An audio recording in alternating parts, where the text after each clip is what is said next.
Le silence assourdissant qui suivit le rire d'Elizabeth Morgan résonna dans le hangar privé. Tous les regards se tournèrent tour à tour vers elle, l'impeccable PDG de Morgan Aviation, et vers Jacques Arlot, le mécanicien couvert de cambouis qui avait osé prétendre qu'il pouvait réparer le moteur défaillant du Gulfstream. Un garagiste local pense qu'il comprend l'ingénierie aérospatiale. La voix d'Elizabeth était chargée de mépris. On ne change pas l'huile d'une berline familiale ici, monsieur Arlot. Il s'agit d'un moteur Pratt & Whitney à 15 millions de dollars. J'ai besoin d'ingénieurs certifiés, pas. Ses yeux s'attardèrent sur sa combinaison tachée. D'amateurs trop sur deux qui jouent avec des jouets qu'ils ne comprennent pas. Ce qu'Elizabeth Morgan ne voyait pas sous cette combinaison maculée, c'était l'homme que Jacques Arlot avait été autrefois et qu'il demeurait encore, malgré tout ce que la vie lui avait infligé. À 38 ans, ses mains marquées racontaient des histoires que ses lèvres partageaient rarement. 5 ans plus tôt, il avait abandonné une carrière prestigieuse pour devenir le père à plein temps dont sa fille Lily avait besoin après la mort subite de sa mère.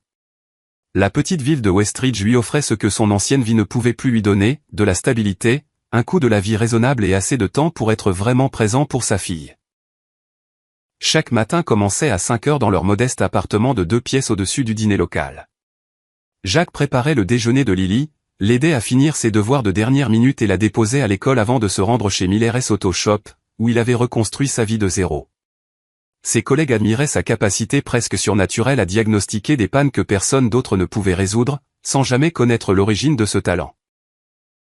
Les soirées étaient sacrées, dîner ensemble, devoirs, écouter les histoires de Lily sur les drames du collège. À 12 ans, elle était brillante et résiliente, portant le sourire de sa mère et la détermination tranquille de son père.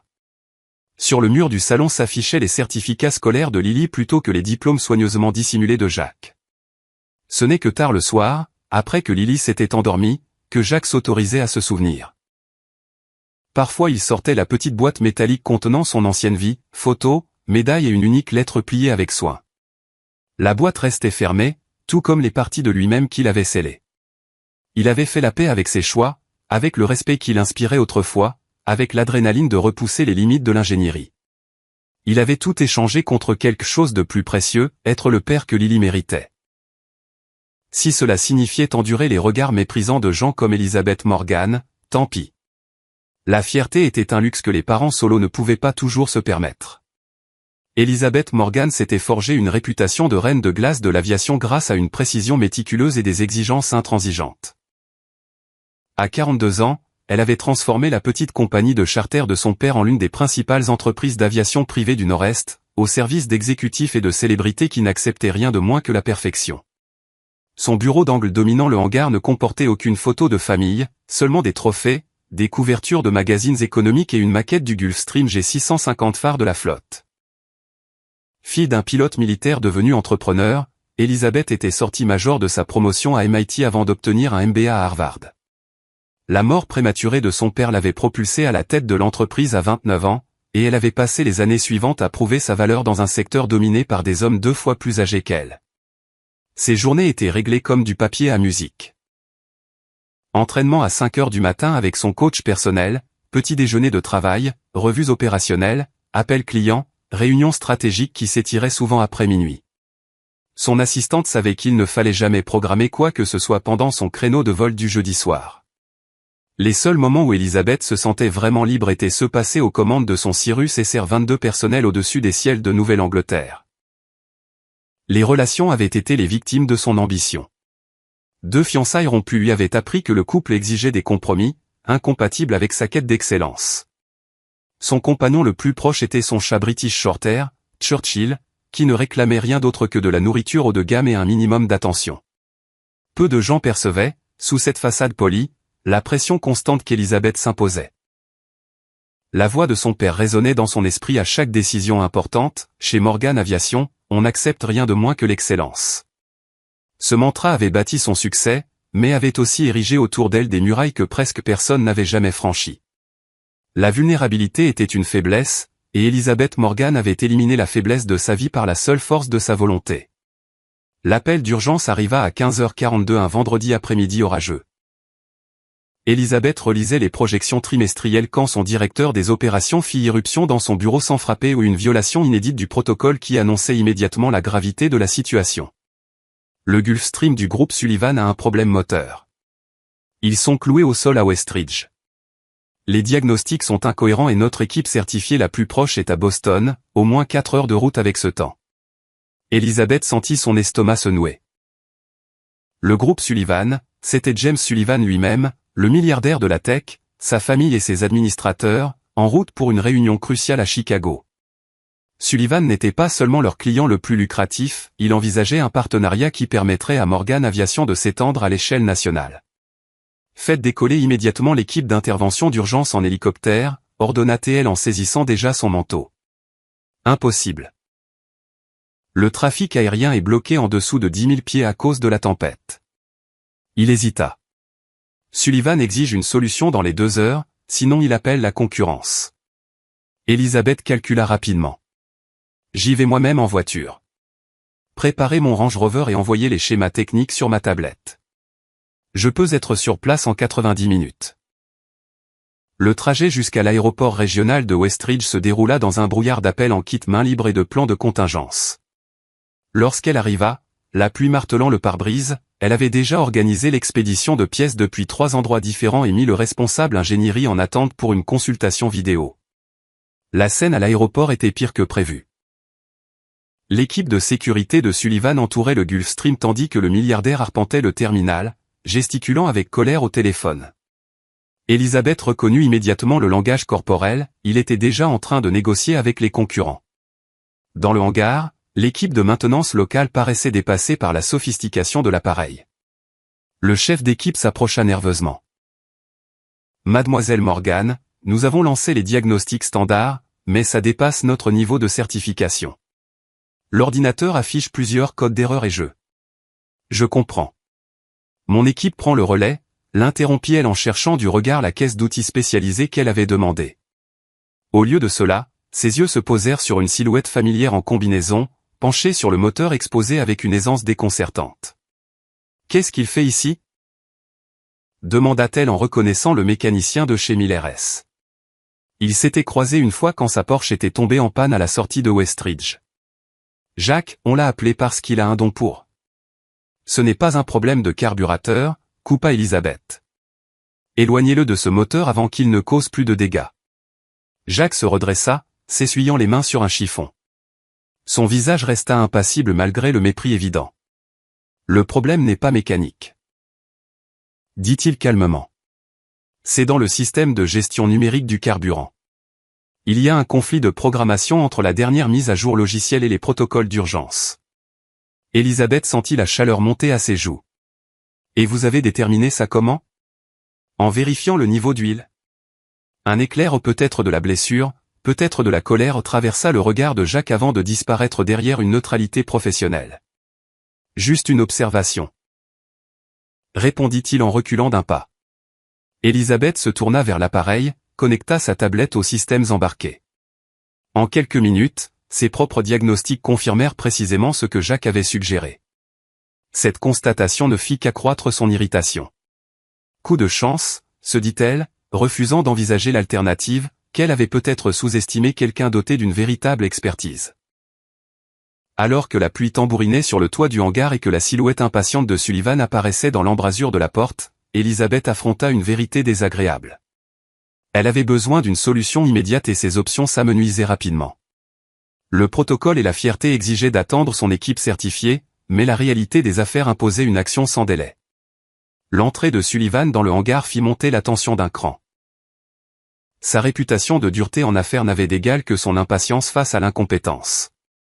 Alors, Elizabeth, lança-t-il froidement. Mes administrateurs cherchent déjà d'autres moyens de transport. Vous avez exactement 47 minutes avant que je officialise ce choix. Elizabeth conserva son sang-froid professionnel malgré l'ultimatum public.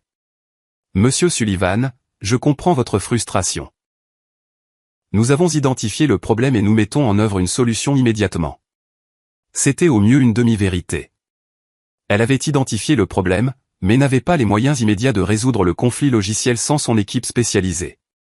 Alors qu'elle se retournait vers l'appareil, elle vit Jacques rassembler discrètement ses outils pour partir. Quelque chose dans la précision de ses gestes retint son attention, la manière méthodique dont il rangeait son matériel, si différente de l'approche désordonnée de la plupart des mécaniciens. Prenant une décision qu'elle espérait ne pas regretter, elle s'approcha de lui. « Vous avez parlé d'un conflit de programmation », dit-elle en baissant la voix. « Expliquez. » Jacques hésita, pesant ses mots. Le système de dérivation d'urgence du carburant interprète la nouvelle mise à jour comme une menace et crée une boucle de rétroaction. Le moteur est intact, mais l'ordinateur le force en mode sécurité. Son explication correspondait parfaitement à ce que ses propres diagnostics avaient révélé. Elisabeth évalua ses options limitées avant de demander. « Pouvez-vous le réparer ?»« Oui. »« Combien de temps ?»« 20 minutes, peut-être moins. » Elisabeth l'observa attentivement, cherchant la moindre trace de vantardise ou de mensonge. N'en trouvant aucune, elle trancha. « Faites-le. Et je surveillerai chacun de vos gestes. » Jacques hocha simplement la tête, sortit une tablette professionnelle de son vieux sac à dos opaque le modèle grand public qu'elle aurait imaginé et la connecta au port de diagnostic de l'appareil avec une aisance déconcertante.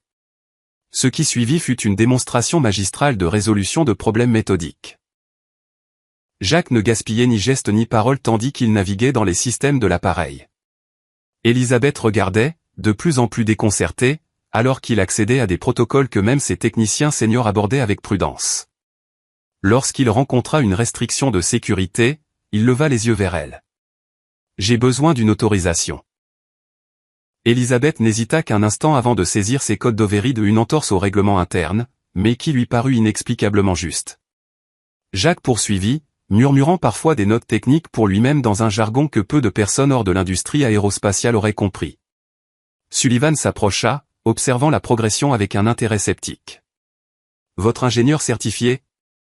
Avant qu'Elisabeth puisse répondre, Jacques intervint avec fluidité. « Je termine la dernière séquence de contournement, monsieur. Vous serez en vol dans 15 minutes après les vérifications de sécurité standard. » L'autorité naturelle dans sa voix était telle que Sullivan se contenta de hocher la tête, acceptant l'évaluation sans discuter, aux choses qu'Elisabeth avait rarement vues chez ce milliardaire exigeant. 13 minutes plus tard, fidèle à sa parole, Jacques déconnecta sa tablette. « Essayez maintenant. » Le moteur démarra parfaitement, son ronronnement régulier emplissant le hangar. Aucun voyant d'alerte ne s'alluma. Le pilote de Sullivan passa en revue sa checklist, son expression passant du doute au soulagement. « Tous les systèmes sont nominaux, confirma-t-il. Quoi que vous ayez fait, ça a marché. » Elisabeth se retrouva dans la situation inhabituelle d'être surpassée dans son propre domaine. Jacques avait résolu en minutes ce qui aurait pris des heures à son équipe, sauvant potentiellement la relation avec leur client le plus important. Pourtant, au lieu de revendiquer le mérite, il se contenta de ranger ses outils, sans manifester le moindre désir de reconnaissance. Cette assurance tranquille, Elisabeth dut l'admettre à contre-cœur, était plus impressionnante que n'importe quelle fanfaronnade.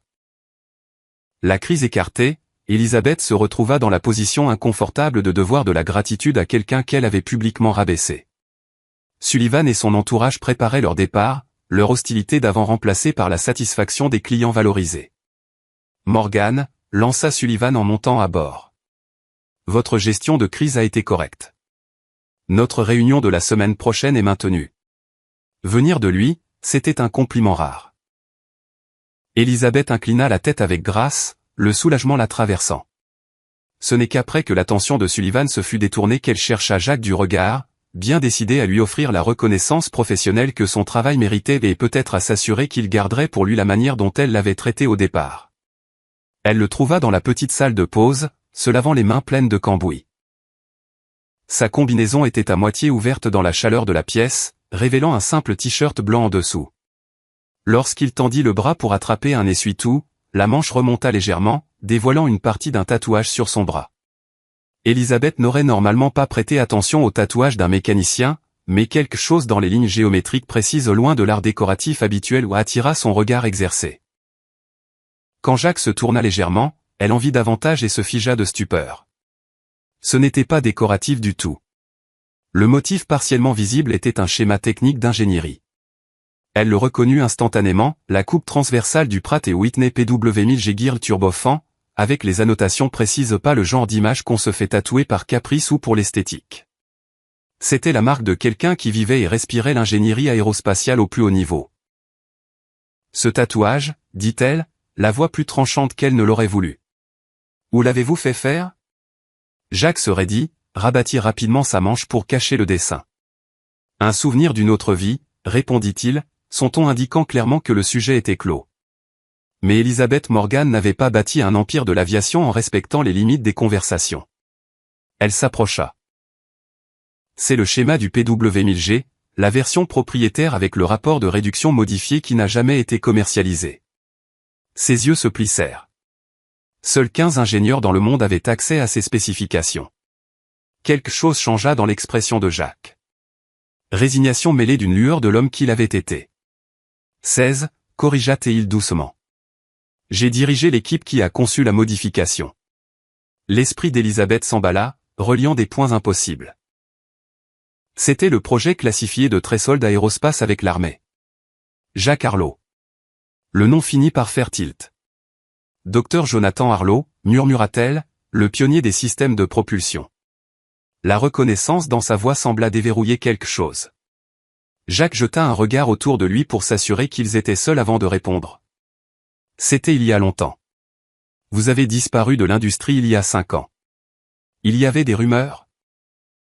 Un projet gouvernemental qui a mal tourné, de l'espionnage industriel. Ma femme est morte, l'interrompit-il, sa voix portant la finalité d'une porte de hangar qui se ferme. Anévrisme cérébral. Sans prévenir. Un jour Emma aidait notre fille avec ses devoirs. Le lendemain j'organisais ses funérailles et devenais parent solo du jour au lendemain. La simplicité brutale de l'explication laissa Elisabeth sans voix. Dans son univers de manœuvres corporate et de stratégie de carrière, elle avait imaginé des conspirations professionnelles sophistiquées derrière sa disparition, pas une tragédie personnelle aussi profonde. Lily avait 7 ans, poursuivit-il, comme poussé à expliquer après des années de silence. Elle avait besoin de stabilité plus que moi de réussite. Alors j'ai choisi pour elle. J'ai vendu notre maison en Virginie, liquidé mes brevets, déménagé dans un endroit calme où mon salaire n'était pas lié à des semaines de 100 heures et des voyages internationaux.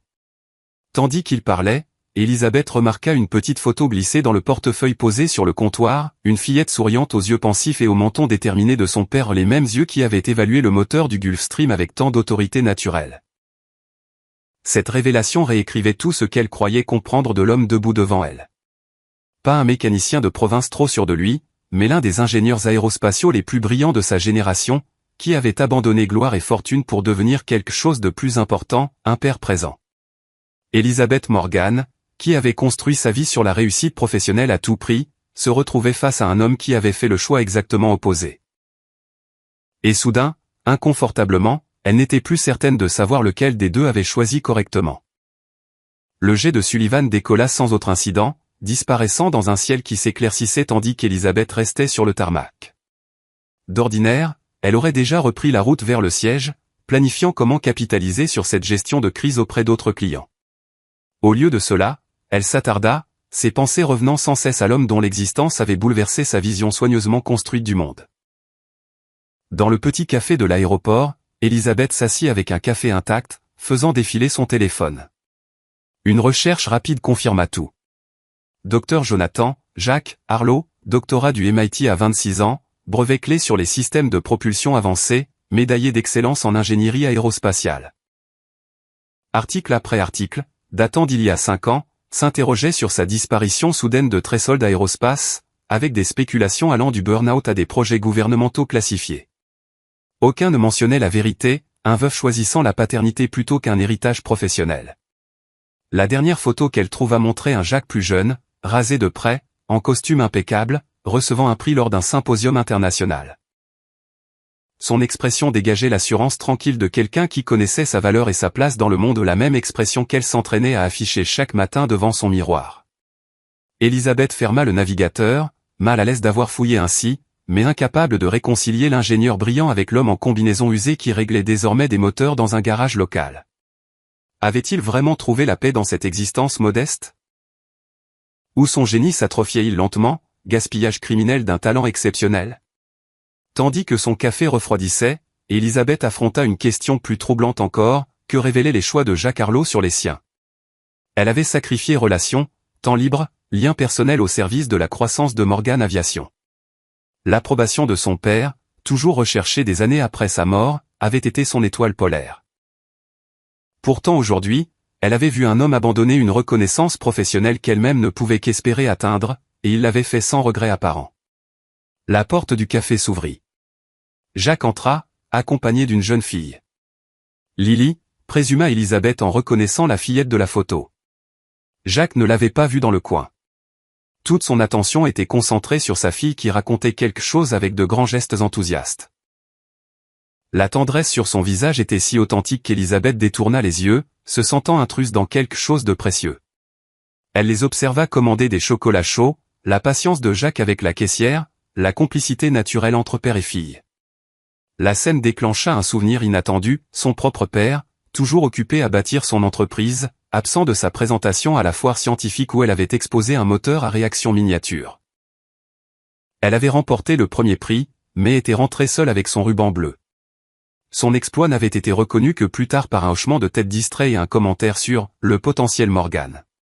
Elisabeth avait intériorisé ce moment, se jurant que si l'excellence ne lui valait pas la présence de son père, elle obtiendrait au moins son respect professionnel.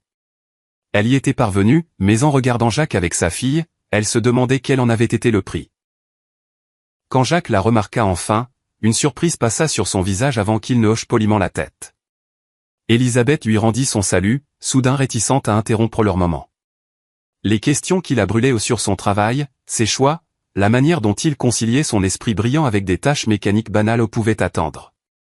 En rassemblant ses affaires pour partir, Elisabeth réalisa quelque chose de troublant. Pour la première fois de sa vie adulte, elle enviait quelqu'un non pour sa réussite ou son statut, mais pour sa paix apparente. Jacques Arlot avait tourné le dos aux choses mêmes pour lesquelles elle avait tout sacrifié, et le résultat, incompréhensible, semblait être le contentement. L'appel arriva 3 semaines plus tard alors qu'Elisabeth quittait une réunion du conseil où les plans d'expansion de Morgan Aviation avaient été approuvés à l'unanimité. La voix de son directeur des opérations portait une urgence inhabituelle. Le vol d'essai du Gulfstream modifié. Il y a eu un incident. Pas de blessés, mais ils sont de nouveau cloués au sol à Westridge avec un problème moteur. Les premiers diagnostics montrent que c'est lié aux modifications personnalisées installées le mois dernier. Elisabeth sentit sa poitrine se serrer. Le Gulfstream modifié représentait un investissement considérable, un avion vitrine destiné à démontrer le savoir-faire technique de Morgan Aviation auprès d'éventuels partenaires militaires. Contactez l'équipe d'ingénierie à Boston, ordonna TL en se dirigeant déjà vers sa voiture. C'est le problème, répondit-il. Les modifications sont propriétaires. Notre équipe habituelle n'est pas habilitée sur ces systèmes custom. Le seul ingénieur accrédité est en Europe jusqu'à demain. Elisabeth prit une décision rapide, une décision qui mûrissait inconsciemment depuis l'incident Sullivan. Je m'en occupe personnellement. 90 minutes plus tard, elle se gara devant Miller's Auto Shop à Westridge, son Aston Martin jurant parmi les pick-up et les berlines familiales. Les yeux de la réceptionniste s'écarquillèrent devant le tailleur impeccable d'Elisabeth et son aura d'autorité incontestable. Je dois parler à Jacques Arlot, annonça TL sans préambule. Jacques émergea de dessous une Subaru surélevée, s'essuyant les mains sur un chiffon. La reconnaissance fut immédiate, suivie d'une lassitude. Mademoiselle Morgan. Encore une voiture de luxe en panne? Un problème de jet, cette fois. Elle conserva son professionnalisme malgré les regards curieux des autres mécaniciens. Pouvons-nous parler en privé? Dans la petite salle de pause, Elisabeth exposa la situation avec une précision technique. Professionnel à professionnel. Le système de vectorisation de poussée modifié présente des défaillances en cascade. Nous avons 24 heures avant la démonstration devant l'équipe d'acquisition militaire. Jacques écouta sans l'interrompre, son visage ne trahissant rien. Quand elle eut fini, il posa une seule question. Pourquoi venir me voir? La question était légitime. Elisabeth choisit l'honnêteté, aussi étrangère que cela puisse lui paraître. Parce que vous êtes la personne la mieux qualifiée à moins de 100 miles à la ronde, et parce que j'ai vu comment vous résolvez les problèmes. Il sembla peser ses paroles, frottant machinalement l'endroit de son bras où elle savait que se trouvait le schéma tatoué. J'ai des responsabilités ici. Et Lily. Votre fille est la bienvenue dans notre salon client. Il y a un excellent Wi-Fi pour les devoirs. Elisabeth s'entendit ajouter. Et j'ai autorisé un règlement accéléré au triple de votre tarif habituel de consultation. Une lueur d'amusement passa dans les yeux de Jacques. Vous avez recherché mon tarif horaire chez Miller S? Je recherche tout, monsieur Harlow. C'est pour cela que Morgan Aviation réussit. Après un moment de réflexion, Jacques hocha la tête. Laissez-moi parler à mon patron et appeler le programme extrascolaire de Lily. Sur l'aérodrome, leur collaboration révéla un côté d'Elisabeth que peu de gens avaient jamais vu. Elle travailla aux côtés de Jacques dans le hangar, sa veste de tailleur échangée contre une combinaison Morgan Aviation, son autorité habituelle remplacée par un partenariat concentré. Ensemble, ils démontèrent la modification complexe, identifiant la panne dans le système hydraulique sur mesure. Ce qui surprit Elisabeth, ce ne fut pas le génie technique de Jacques où elle s'y attendait, mais à quel point ils fonctionnaient bien ensemble. Il ne dominait pas, ne se soumettait pas non plus, il la traitait en égal malgré son expérience moindre sur ce système particulier. Quand elle proposa une modification à son approche, il l'examina sérieusement avant de l'intégrer, reconnaissant sa valeur par un simple respect professionnel. Le soir venu, alors qu'il testait le système réparé, Elisabeth comprit que c'était la collaboration intellectuelle la plus satisfaisante qu'elle ait connue depuis des années. Il y avait quelque chose d'extraordinaire à travailler avec quelqu'un qui égalait ses exigences sans partager son ambition dévorante, un paradoxe qu'elle ne parvenait pas encore à résoudre. La soirée s'étira dans la nuit tandis qu'il terminait les derniers réglages.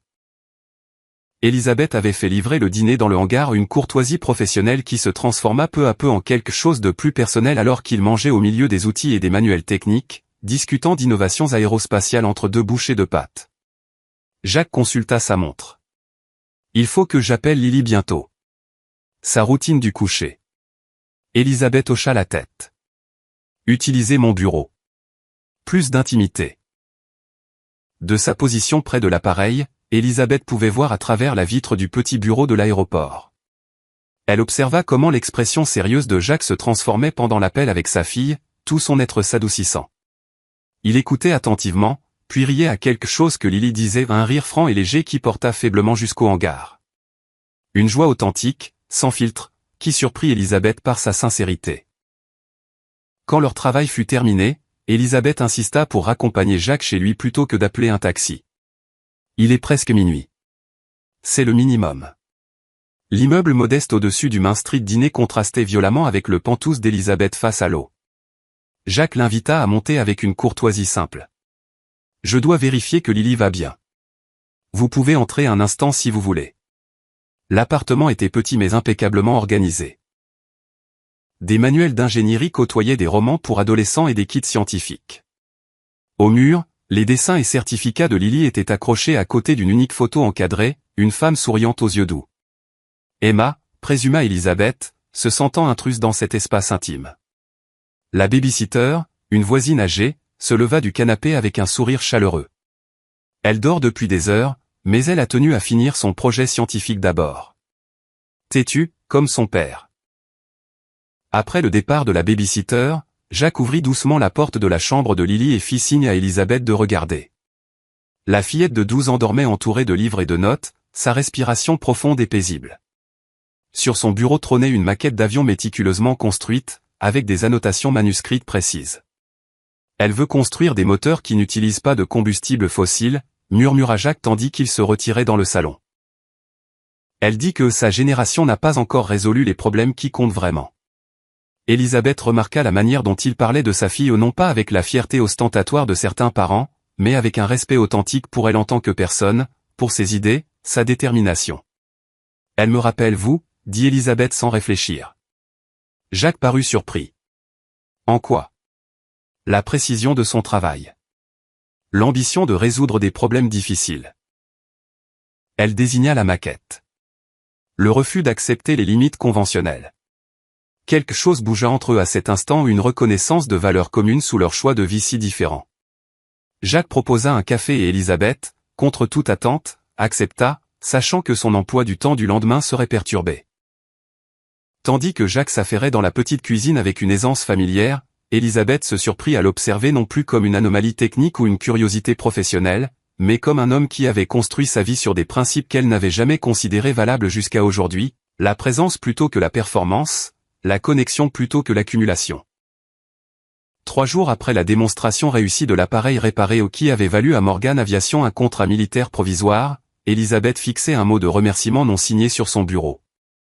Son assistante avait préparé la lettre de gratitude standard envoyée à tous les consultants, mais sa formalité corporate lui semblait inappropriée pour Jacques. Après avoir jeté 3 brouillons manuscrits, elle se décida pour un message simple. Votre expertise a été inestimable. Morgan Aviation serait ravi de faire appel à vos consultations pour de futurs projets. À vos conditions, en respectant vos priorités. Elle hésita, puis ajouta de son écriture précise un post-scriptum. Le système de poussée modifié fonctionne parfaitement. Votre fille serait fière de cette ingénierie. Une semaine passa avant que la réponse de Jacques arrive non par email ni SMS, mais dans une enveloppe déposée à la main que son assistante posa sur son bureau avec un sourcil levé. À l'intérieur, un croquis d'un système hydraulique innovant avec des annotations dans une écriture d'ingénieur soigné, accompagné d'une courte note. Une expérience de pensée pour votre nouveau projet. Lily a suggéré la configuration alternative de la valve de pression. Elisabeth se surprit à sourire devant cette collaboration inattendue entre père et fille. Agissant sur une impulsion plutôt que sur sa réflexion calculée habituelle, elle décrocha son téléphone et appela Jacques directement. Morgan Aviation crée une bourse pour les jeunes femmes en ingénierie aérospatiale, dit-elle après les politesses d'usage. J'aimerais discuter de l'inclusion de Lily dans la première promotion, peut-être autour d'un café ? Le rendez-vous au petit café-librairie de Westridge devait être bref et professionnel. 2 heures plus tard, il parlait encore d'éthique en ingénierie, de philosophie éducative, et finalement de sujets plus personnels. Vous n'êtes jamais revenu dans l'aérospatiale après. Elisabeth hésita. Après la mort d'Emma, termina Jacques simplement. Non. Les horaires n'étaient pas compatibles avec le rôle de parent dont Lily avait besoin. Mais vous continuez à concevoir, nota-t-elle en pensant au croquis qu'il lui avait envoyé. L'expression de Jacques s'adoucit. Parfois les vieilles habitudes. Vous ne regrettez pas ? Le cutting edge, la reconnaissance. Il réfléchit sérieusement à sa question. Il me manque les moyens, la collaboration, la possibilité de construire quelque chose d'important. Ses yeux rencontrèrent les siens. Mais je construis aussi quelque chose d'important maintenant. Elisabeth comprit qu'il parlait de Lily. Mais quelque chose dans son regard suggérait qu'il faisait peut-être aussi allusion à cette connexion inattendue entre eux, un respect professionnel qui évoluait doucement vers quelque chose de plus personnel, même si ce n'était pas encore nommé. Au fil des semaines, leur café devint régulier. Elisabeth se surprit à programmer des déplacements à Westridge qu'elle aurait autrefois délégués à des subordonnés. Le programme de bourse s'étoffa. Lily et 4 autres filles bénéficièrent d'un mentorat par les ingénieurs seniors de Morgan Aviation. Jacques, lui, accepta de temps en temps des consultations sur des projets pointus, ces solutions brillantes mises en œuvre sans qu'il ait jamais à reprendre une vie corporate. Par un soir d'automne frais, alors qu'il marchait du café vers l'appartement de Jacques après avoir discuté d'un problème d'ingénierie particulièrement ardu, Elisabeth aborda enfin le changement implicite dans leur relation.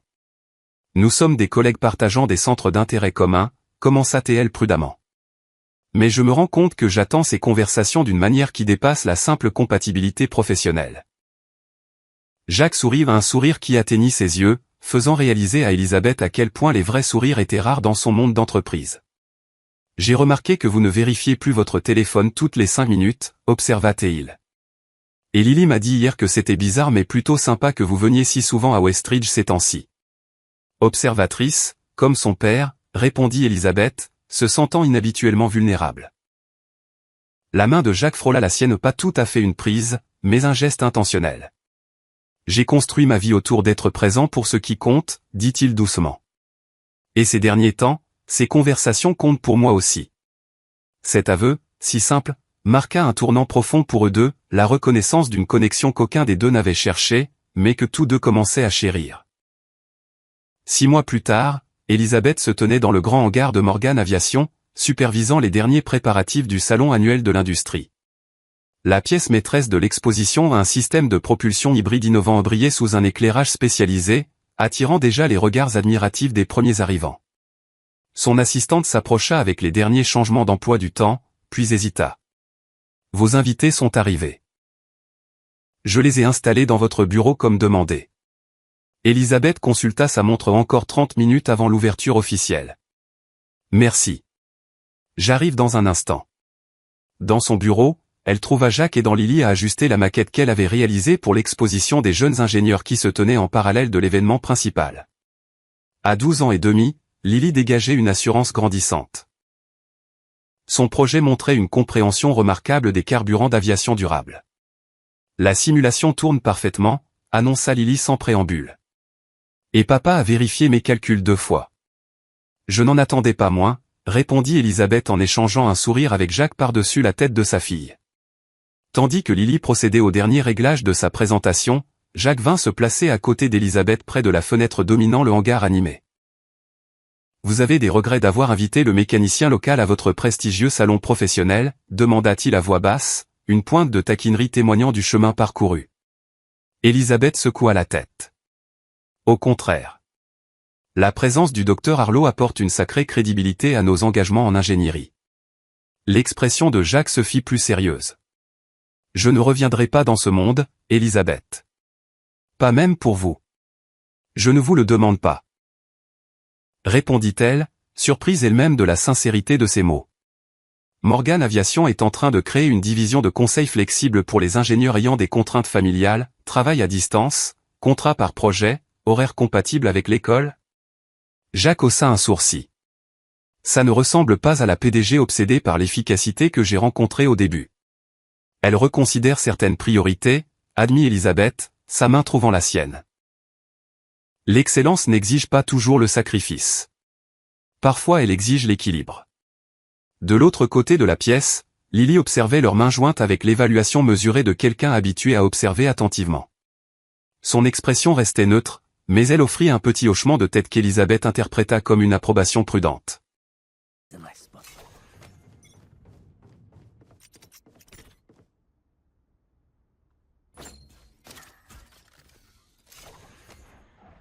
One middle, one B. Cage trigger. B. No peeking. No, not pushing. No, no, they are not. No. Stay down. Bah, si vous voulez five, we go, hein. No, no, no. Side. Tag. 74 race. Under heaven, under B. Got you. One enemy remaining. Race, you left, you Spike left. down. You left.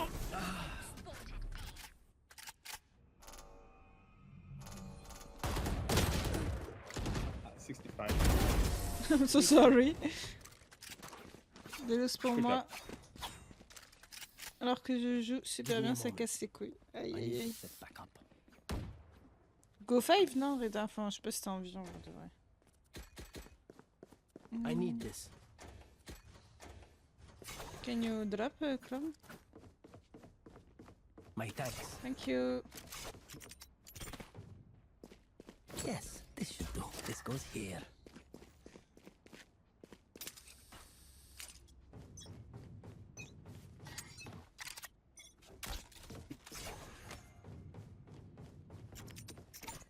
One was there. Cage trigger.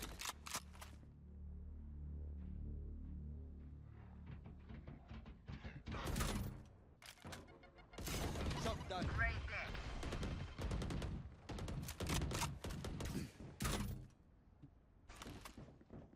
There. Nice. There. There. Aïe aïe. I've got your trail. On t'a carré Rocky? Last player standing. Maybe save.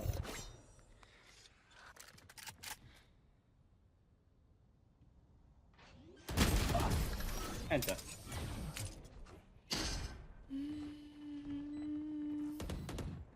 Outside of this gig, immortality isn't as easy as you think. Ah.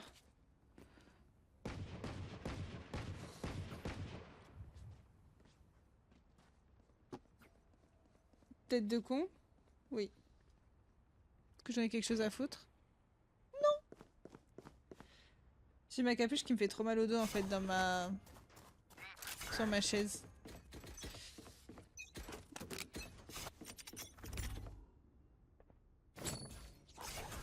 One step B. A is clear. Tripwire destroyed. Cage triggered. Je suis retombée. Found.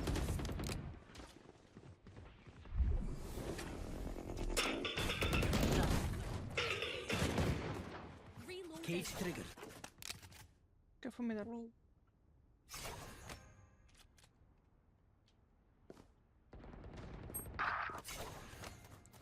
Ah, j'y arrive pas.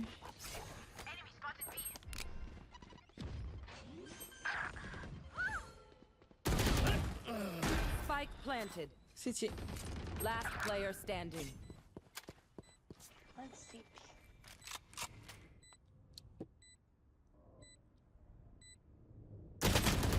No, this timing. That's crazy. For real.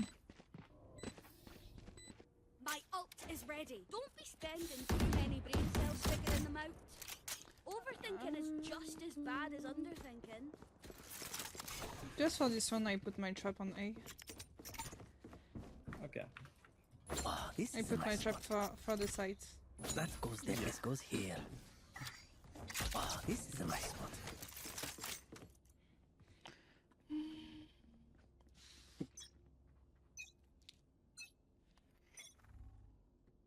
Drop in a smoke. Careful middle, maybe. Main. Drop in Tag. a smoke. Cage triggered.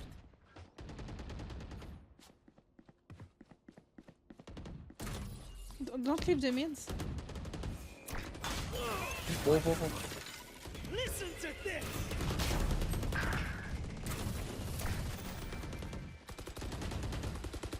Target refresh. Careful Up. now. Wow, like I never left. Spike planted. You will not kill my allies. I must wait a moment. They walled off city. Never mind. Here comes the party.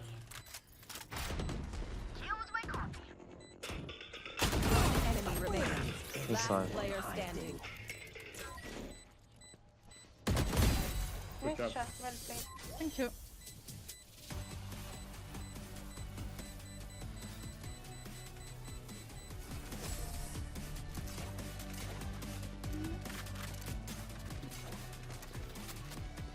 You say something? Sorry. Ears to it.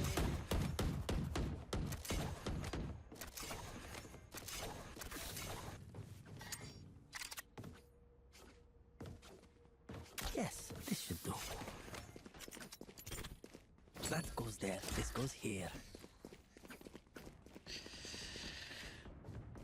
Je sais.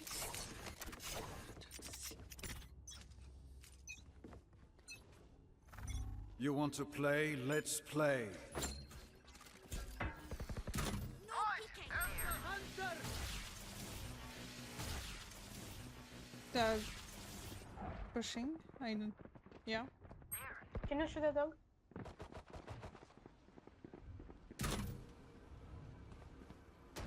Drop in a There. smoke.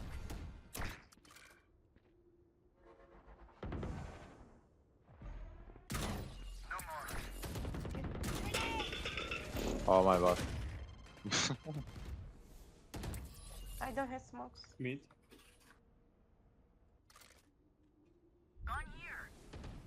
Nice shot. Nice. So, Spike down. one mid. A main. B main. One more.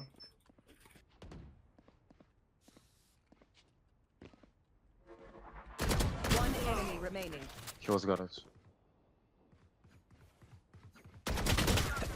80.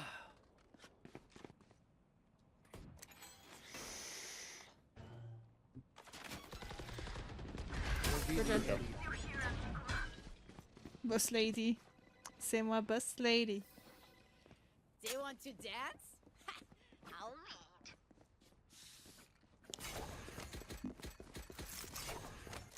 Ah, j'ai trop mal au dos. C'est pas ce que j'ai. Peut-être le sport. Who needs a bag? drop? Allô, allô. Thanks. Yes, this that goes there. Complexe histoire.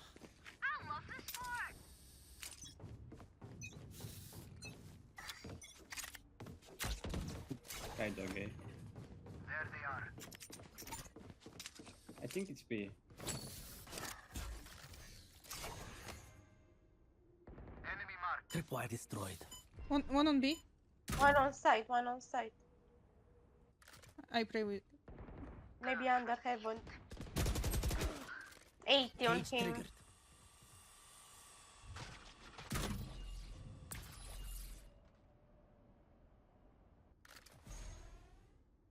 Tripwire Destroyed.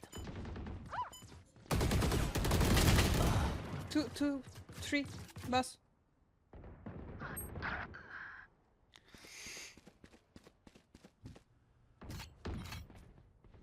On site.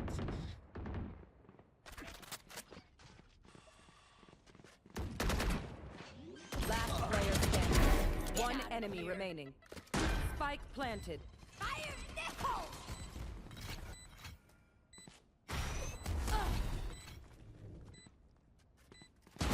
Good Nice. job. Next shot. Elle a pas lu ma première phrase. On peut trio? Non, si, j'avais lu on peut trio. En fait, ma cam. Hop là.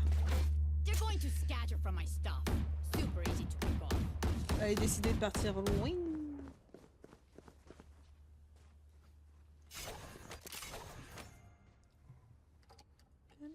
Got me begging, back.